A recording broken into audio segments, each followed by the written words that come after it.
ស្រមោលចាស់ស្រមោលអាក្រក់ជា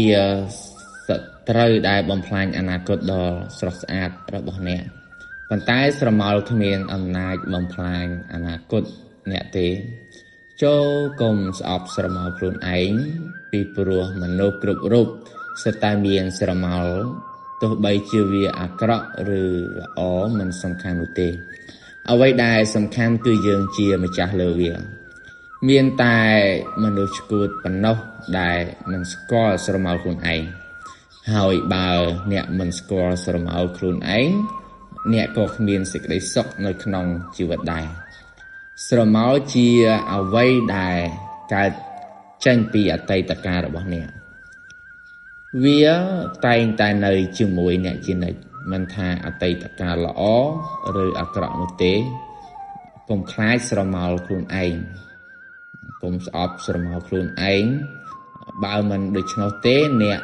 អាចនឹងសម្លាប់ខ្លួននៅពេលដែលអ្នកឃើញស្រមោលខ្លួនឯងខ្ញុំបានសង្កល់ឃើញថា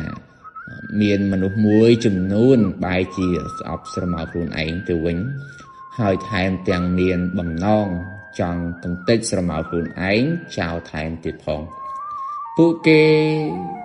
ភ្លេចគិតថាស្រមោលគេបែបណាគេជាមនុស្សបែបហ្នឹងតាមពិតទៅស្រមោលជាអ្វីមួយដែលអ្នកបានបង្កើតឡើងតាមរយៈសកម្មភាពពាក្យសម្ដីដែលអ្នកបានប្រព្រឹត្តកាលពីអតីតកាលសពថ្ងៃនេះមានយុវជនជាច្រើនដែលត្រូវបានឃុំដោយស្រមោលចាស់របស់ខ្លួនដូចជាសង្សារចាស់កំហុសចាស់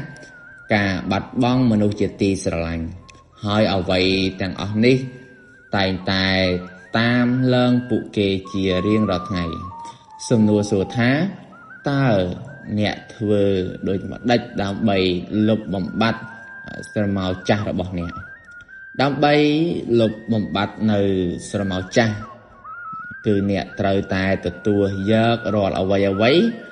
ដែលបានកើតឡើងពីអតីតកាលនៅពេលនោះស្រមោលចាស់នឹងប្រែក្លាយអ្នកឲ្យទៅជាមនុស្សម្នាក់ទៀតរឹងមាំផ្នែកផ្លូវចិត្តនៅពេលមនុស្សម្នាក់មានស្រមោលអាក្រក់នៅជាមួយគេនឹងក្លាយជាមនុស្សអាក្រក់ពីព្រោះស្រមោលអាក្រក់ជាបិសាចដ៏កាចសាហាវដែលកើតមកពីការស្អប់អតីតកាលនិងការបដិសេធការពិតបើអ្នកព្រមទទួលយកការពិតនិងអភ័យទោសឲ្យគ្រប់យ៉ាងដែលបានកើតឡើងកាលពីអតីតកាលនោះស្រមោលអាក្រក់នឹងคล้ายទៅជាបទពិសោធន៍ដ៏ល្អពេលនោះជីវិតអ្នកនឹងពោពេញទៅដោយសុភមង្គលហើយវាជាគ្រាប់ពូជនៃភាពជោគជ័យដែលមនុស្សគ្រប់គ្នាមើលរំលងផងដែរនៅពេលដែលយើងស្វែងយល់ពីស្រមោលចាស់យើងនឹងមានឱកាសស្វែងយល់ពីខ្លួនឯងកាន់តែស៊ីជម្រៅថាតើអ្នកជានរណាហើយតើអ្នកបានប្រព្រឹត្តកំហុសអ្វីខ្លះកាលពីអតីតកាលដែលអ្នកចាំបាច់ត្រូវតែកែប្រែឥឡូវនេះបើចង់បានស្រមោលល្អអ្នកត្រូវតែប្រុងប្រយ័ត្នជាមួយអ្វីដែលអ្នកកំពុងតែធ្វើវានៅនាពេលបច្ចុប្បន្ននេះ